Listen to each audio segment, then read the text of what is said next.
తెలంగాణ బీజేపీకి గట్టి షాక్ తగిలేలా ఉంది. మాజీ మంత్రి ఈటెల రాజేందర్ కాంగ్రెస్ పార్టీలో చేరేందుకు రంగం సిద్ధం చేసుకుంటున్నట్లు తెలుస్తోంది. మొన్నటి అసెంబ్లీ ఎన్నికల్లో 2 స్థానాల్లో పోటీ చేసి ఆయన ఘోరంగా ఓడిపోయారు. తన సొంత నియోజకవర్గమైన హుజురాబాద్లో బీఆర్ఎస్ అభ్యర్థి పాడి కౌశిక్ రెడ్డి చేతిలో ఛాలెంజ్ చేసి మరీ పోటీకి దిగిన గజ్వేల్లో దారుణంగా ఓడిపోయారు. 2 చోట్ల 2వ స్థానానికి కూడా పరిమితమయ్యారు. గజ్వేల్లో ప్రధాని మోడీ, హోంశాఖ మంత్రి అమిత్ షాలతో ప్రచారం నిర్వహించినా ఫలితం లేకుండా పోయింది. దీంతో ప్రస్తుతం ఈటెల రాజేందర్ మౌనంగా ఉంటున్నారు. ఆ తర్వాత ఈటెల సైలెంట్గా ఉన్నారు. అయితే సడన్గా ఆయనకు సంబంధించిన కొన్ని ఫోటోలు సోషల్ మీడియాలో వైరల్ అవుతున్నాయి. కాంగ్రెస్ నేతలు మాజీ మంత్రి పట్నం మహేందర్ రెడ్డి, మైనంపల్లి హనుమంతరావుతో కలిసి ఉన్న ఫోటోలు కూడా కనిపిస్తున్నాయి.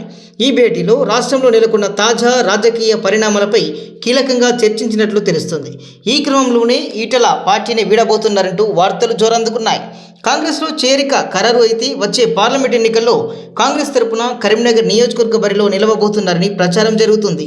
ఇక మరోవైపు అసెంబ్లీ ఎన్నికల్లో సత్తా చాటి అధికారంలోకి వచ్చిన కాంగ్రెస్ పార్లమెంట్ ఎన్నికల్లో అదే జోరును కొనసాగించాలని చూస్తున్నారు. ఈ క్రమంలోని పార్టీలోకి కీలక నేతలను చేర్చుకుంటున్నారు. ఇప్పటికే 5-6 కీలక నేతలు హస్తం తీర్థం పుచ్చుకోగా ఈటెల కూడా హస్తం గూటికి చేరితే ఆ పార్టీ మరింత బలపడుతుంది. సర్వేలు సైతం లోక్సభలో కాంగ్రెస్కే మొగ్గు చూపుతున్నాయి. ఈ క్రమంలో ఈటెల నిర్ణయంపై సర్వత్రా ఆసక్తి నెలకొంది. ఇదిలా ఉండగా ఈటెల రాజేందర్ పార్టీ మార్పు వార్తలపై ఆయన ముఖ్య అనుచరులు స్పందించారు. తరచూ పార్టీలు మారే వ్యక్తిత్వం ఈటెలది కాదని అన్నారు. బీజేపీలోనే కొనసాగుతారని స్పష్టం చేశారు. మన్సూరాబాద్ బీజేపీ కార్పొరేటర్ కుప్పల నరసింహారెడ్డి నూతన గృహప్రవేశం సందర్భంగా కాంగ్రెస్ నాయకులను కలిశారని స్పష్టం చేశారు. ఈటెల పార్టీ మార్పు వార్తలు ఎలాంటి నిజం లేదని తేల్చి చెప్పేశారు.